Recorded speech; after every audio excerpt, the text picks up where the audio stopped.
Chapter 4, To the City. Ragweed. All that night the freight train carrying Ragweed rumbled on. He was too excited to sleep. Instead, he remained by the open door and watched the passing scene. And pass it did. One rapid vision after another flashed before his eager eyes. No sooner did he see something of great interest, barely grasping what it was, than it vanished, to be replaced by something just as new, just as fascinating. The one constant was the moon, which remained in the night sky like an old friend.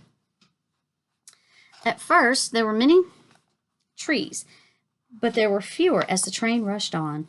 There were also structures, large and dark, which fit the description the old vole had provided for human nests. Now and again they contained gleaming lights. Once the mouse thought he saw the silhouetted form of a human pacing before what looked like a window. It went by so quickly, however, that it was impossible to be sure. Sometimes there were clusters of these human nests.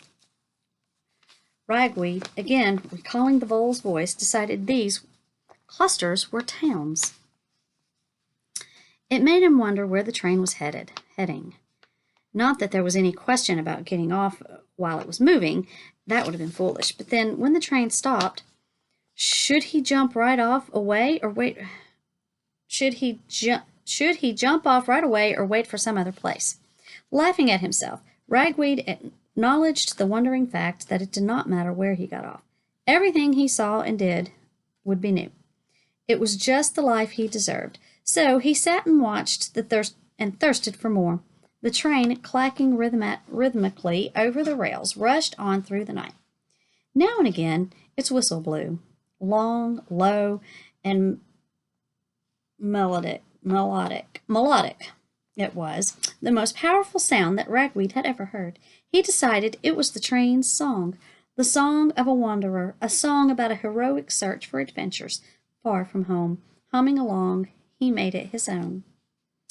It was not until dawn that the train began to slow down. Ragweed had fallen asleep at last, but the moment the train reduced its speed, he woke, alert and watching intently. There were many human nests to see now. All in neat rows they were, with prim grassy areas before them, as well as an occasional tree. How orderly, Ragweed thought with puzzlement. Then he decided he must be coming to a city. Sure enough, within moments he spied a large sign. It read, "Welcome to Amperville, a clean, decent place to live and work." For the first time he saw humans clearly. He was shocked by their size, by how little fur they had, how each one was covered by a different mix of colors. He also spotted what looked like little trains. They were box-like metallic things, brightly colored, each with a human inside and two bright lights in front. There were many of them, and they moved very fast. Heart beating fast with anticipation, Ragweed edged closer to the doorway, stuck his nose over the threshold, and peered down. It was a long way. Nonetheless, he prepared himself to leap. But the train did not stop. It continued to roll with just enough speed to make a permanent departure dangerous. Other human nests passed by. Soon, however, they grew fewer in numbers, and those that Ragweed saw seemed run down, wrecked. Here and there he saw more of these metallic boxes. Those metallic boxes. They were not moving. Instead, they appeared to have been discarded, torn apart. One or two were even upside down, with wheels to the sky like a dead creature, their bright colors turned to a uniform dark brown. The train slowed to a crawl. A series of bumps and thumps followed until it came to a complete halt. The whistle sounded a long, low, mournful shriek, as if to say goodbye. Not far from the train, Ragweed spied a number of dilapidated human nests. They looked abandoned. Among scrawny bushes, there were more of these broken, twisted metallic boxes.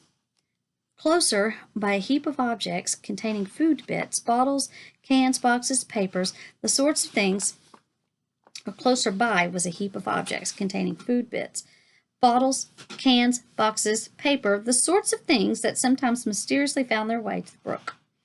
Plus, lots of other things Ragweed could not identify. Nearby was another pile, this one made of what looked like chunks of white clay. The whole scene appeared grim and lifeless.